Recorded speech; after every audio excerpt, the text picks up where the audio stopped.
एकत्रित हुए हैं। इस प्रोग्राम के शुरू होने से पहले मैं आप लोगों को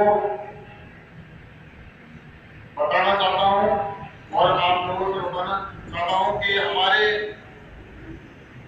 अम्बेडकर युवक संघ के उनकी डेथ हो चुकी है। उनके संबंध में हम पहले 2 मिनट का मौन धारण करेंगे, उसके बाद प्रोग्राम का आगे का संचालन किया जाएगा।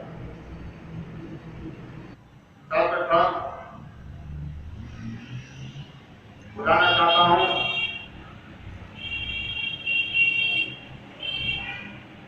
मेरे भाई और हमारे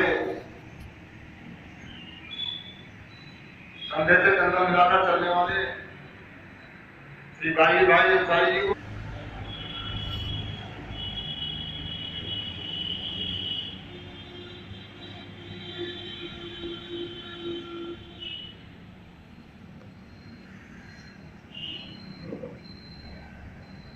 रोशनी कम न हो इस शहरे मोहब्बत में कभी, रोशनी कम न हो इस शहरे मोहब्बत में कभी, लो चरागों की जरा और बढ़ा दी जाए, लो चरागों की जरा और बढ़ा दी जाए।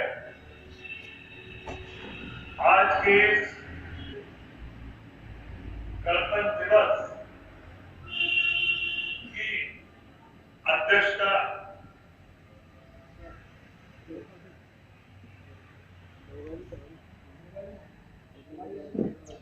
कर रहे हमारे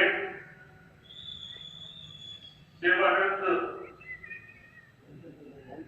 हरिशंकर दरोगा जी, यहाँ मौजूद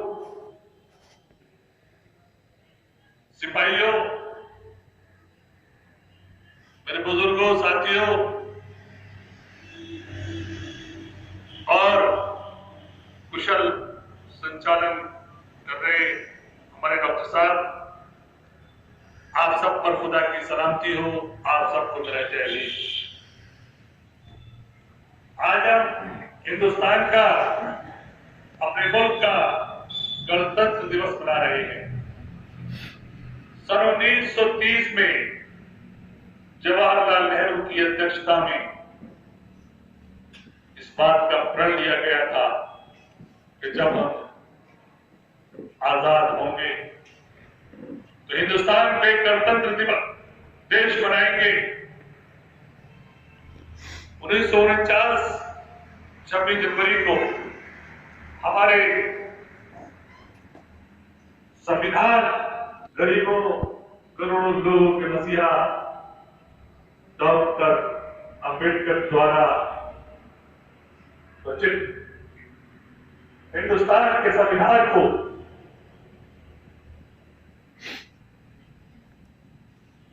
बनाया गया और 26 जनवरी 1950 को इसको लागू किया गया। डॉक्टर भीमराव अम्बेडकर ने सिर्फ आने कानून नहीं बनाया था, डॉक्टर भीमराव अम्बेडकर जी ने उस समाज को, जिस समाज को बैठने तक की, कुर्सियों पर बैठने तक की इजाजत नहीं थी, वोट देने का अधिकार नहीं था, उस समाज के लाखों करोड़ों लोगों के लिए आने वाले 500 साल की पत्र हो गई और हिंदुस्तान को एक गणतंत्र देश स्थापित करने में अपना योगदान दिया था। जनता के द्वारा और जनता से चलाई जाएगी, पूरी देश चलाया जाएगा। जनता वोट से चलेगा, आवाज से नहीं चलेगा और उस वोट से चलेगा तो डॉक्टर भीमराव अम्बेडकर ने हमें और आपको डालने का अधिकार दिया। साथियों, हम तकरीरें करते हैं 26 जनवरी 15 अगस्त को, लेकिन 26 जनवरी 15 अगस्त को हमें संकल्प लेना चाहिए और संकल्प न मजबूत हो अगर उसके सामने पहाड़ रूपी बाधाएं भी आए तो ऐसा झंडा फहरा दे जो संकल्पा जैसे एवरेस्ट पर झंडा फहरा और वो सिर्फ डॉक्टर भीमराव अम्बेडकर द्वारा दिए हुए सम्मान और दिए हुए अधिकार के द्वारा हो सकती है।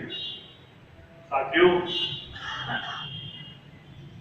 ये हिंदुस्तान अगर कलम की ताकत से चल रहा है तो इस हिंदुस्तान को चलाने के लिए, इस हिंदुस्तान में आजादी दिलाने के लिए भगत सिंह जी का सलाम देखते हैं, लेकिन अपने घर में किसी को भगत सिंह आज की व्यवस्था वाले नहीं बना रहे हैं, बल्कि पगला भगत बने हुए हैं।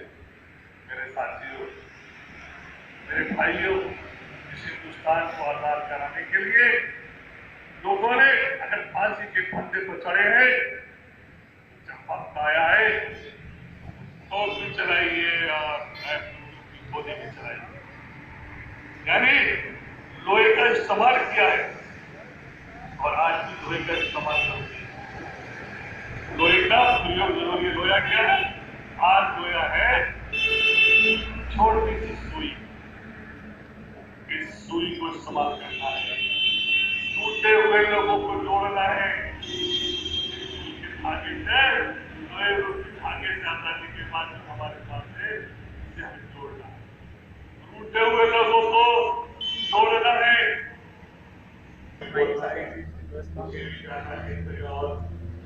मैं आप लोग यकीन मानिए, जब मैं यहाँ आता हूँ अम्बेडकर पार्क जाता हूँ, अम्बेडकर पार्क जाता हूँ, मेरे चैनल पर देख लिए। पूजा पैदा हो जाती है। हृदय चाहता है कि मैं डॉक्टर अम्बेडकर के आदत करता है समाज के सभी समाज के सब समाज के दलित लोगों को, कमजोर लोगों के साथ मिलकर पूजा करें समाज में। मैं इस अखबार के साथ आपसे विदा लेता हूँ कि यूनानी से रोमा समेट गई कहाँ से, यूनानी से रोमा समेट गई कहाँ से, बाकी खामोशा हमारा सारे अच्छा का हमारा मुल्क का हमारा। जय भीम, जय भारत।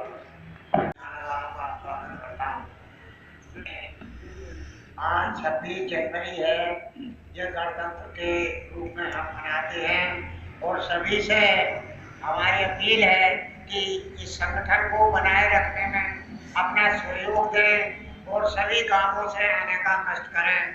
इसी में आपकी अच्छाई है और इसी में बाबा साहब को भी श्रद्धांजलि है कि आप ज़्यादा से ज़्यादा इकट्ठे होकर यहाँ पर आएं और 26 जनवरी मनाएं।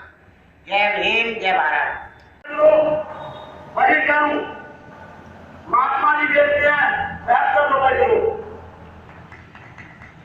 तो हमें 72 रुपए किलो इन व्यापारियों को, इन काले धन काला बाजारी लोगों को जब तक ये हमारे बीच चले हटंगे हमें आजादी नहीं मिलेगी।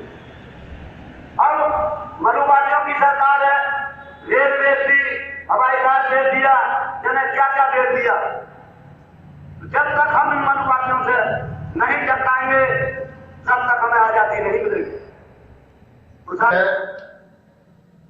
कि मनुवादी सरकारें जो हैं बाबा साहब के बनाए गए संविधान को तोड़ मरोड़ कर बेसिक कौमों के लिए जो सुविधाएं दी है वो मनुवादी लोग और मनुवादी व्यवस्थाएं को खत्म करना चाहती है, मनुस्मृति को लागू करना चाहती है। बहुत बहुत धन्यवाद। और अब मैं आगे बुलाना चाहता हूँ श्री बहादुर सिंह जी को कि वो आए और अपने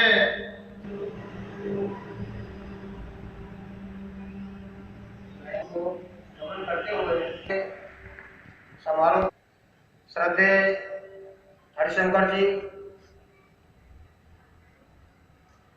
तरह से आए हुए हमारे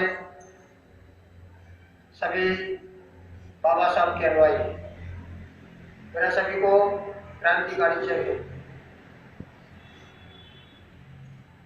आज हम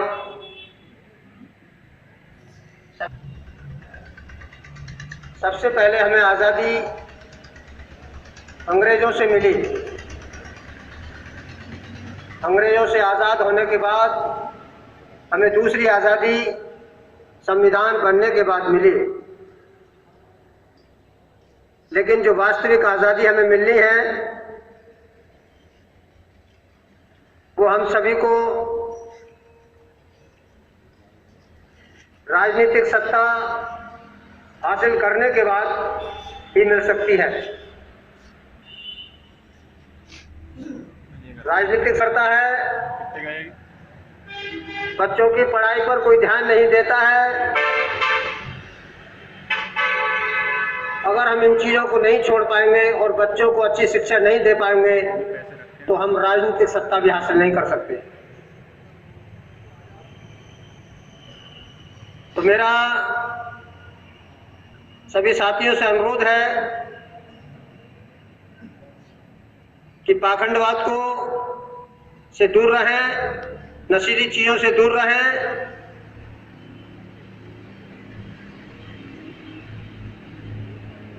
तभी हम अपने बच्चों को अच्छी शिक्षा दे सकते हैं।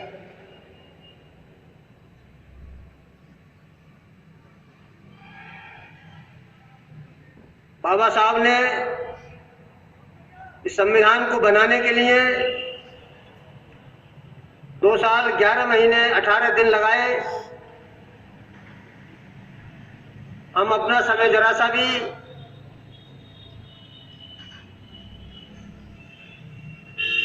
बाबा साहब के मिशन पर खर्च नहीं करना चाहते। एक एक करके सभी ये सोच रहे हैं, यार मुझे कौन सा कोई देख रहा है, मैं तो इसमें पानी डाल दूं। तो सब ने अगर इस तरह से सोचा और पानी डाला उसमें, सुबह को पता चला कि सब में पानी है ड्रम के अंदर, तो खीर कहाँ से बनेगी। तो मेरे कहने का मतलब है सभी लोग अपनी अपनी जिम्मेदारी समझें। हम सभी आपस में प्रेम और प्यार से रहें, तभी हम मूवमेंट को आगे चला सकते हैं। तो मैं इसी के साथ अपनी बात खत्म करता हूँ। जय भीम, जय भारत। कोई और कर पाए ऐसा, क्योंकि बाबा साहब ने जब संविधान को रच लिया था और जब संविधान बनकर तैयार हो गया तो वो देश को समर्पित करना था। सन 1956 को 26 जनवरी को ही समर्पित किया, जिसके राष्ट्रपति लाल बहादुर शास्त्री थे और प्रधानमंत्री जवाहरलाल नेहरू थे। उनके हाथों में इस संविधान को सौंपा था और सौंपते हुए उनको आंखों में आंसू भी आए थे बाबा साहब के कि मैं इस संविधान को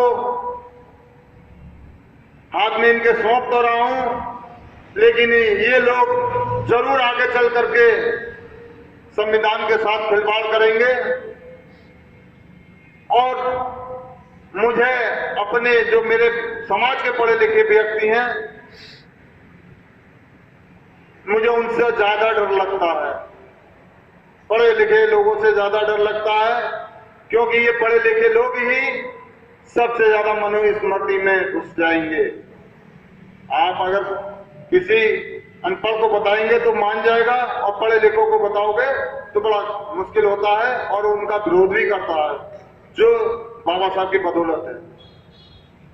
मैं ज्यादा न बोलते हुए, क्योंकि मैं संचालन कर रहा हूं, कुछ बातें मेरे मन में आई थी इसलिए मुझे कहनी पड़ी, क्षमा भी चाहता हूं। अब मैं इस श्रृंखला को आगे बढ़ाते हुए बड़े भाई श्री लाल सिंह बौद्ध जी से अनुरोध करता हूं कि वो आए और बाबा साहब के और भगवान गौतम बुद्ध के रास्ते को बताते हुए अपने शब्दों से अवगत कराएंगे। सर्वप्रथम करुणा के सागर भगवान बुद्ध को नमन करते हुए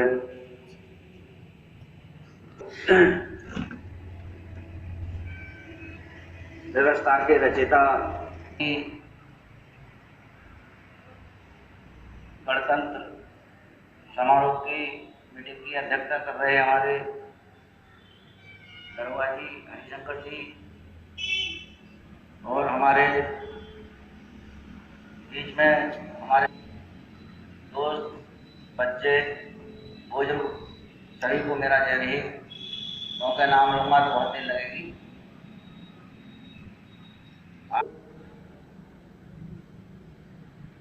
उस तादाद में नहीं लोग आ पाते जिस तादाद में अगर कहीं मजमा भी लगे हो वहाँ भी लोग इसलिए पहुँच जाते हैं कि घर चलाने की जीवन जीने की जो बाबा साहब ने आदमी को कला दी, समानता का अधिकार दिया, पशु से इंसान बना दिया, तो ये सारी सोचने जो आदमी के पास समय नहीं है क्यों कि हम जानवर से इंसान बने कैसे। जिस पृथ्वी में बाबा साहब ने अकेले होकर के ये सब कुछ करके दिया था और आज तो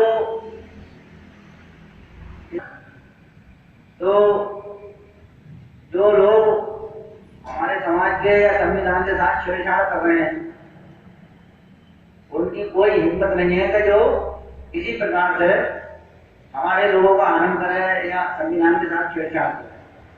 उसका कारण यही है कि हम लोगों में सोच ऐसी हो गई है कि भाई मैं अकेला क्या करूं, कोई आता ही नहीं। अगर बाबा साहब ये सोच लेते कि मैं अकेला क्या करूं, कोई है नहीं मेरे साथ, तो मैं समझता हूं उस वक्त की परिस्थिति आज उस वक्त से भी ज्यादा बदतर होगी। बाबा साहब ने जो व्यवस्था बनाई थी, संविधान बनाया था, हमारी घर से ये सोच कर नहीं बनाया था कि इससे फायदा लेके मंत्री बनेंगे, एमएलए बनेंगे, सदस्य बनेंगे, प्रधान बनेंगे, तमाम तरह से मौज मस्ती लेकर अपने घर में बैठ जाएंगे और आगे समाज के मान लो पिछले तबके तक समाज को अगर मान लीजिए अगर हम जगे हुए हैं तो हमें 2-4 लोगों को और जमानी चाहिए कम से कम। भाई बाबा साहब ने जो व्यवस्था बनाई थी, बाबा साहब ने जो लड़ाई लड़ी थी, मनुवाद के खिलाफ लड़ी थी, मनुवाद के खिलाफ व्यवस्था बना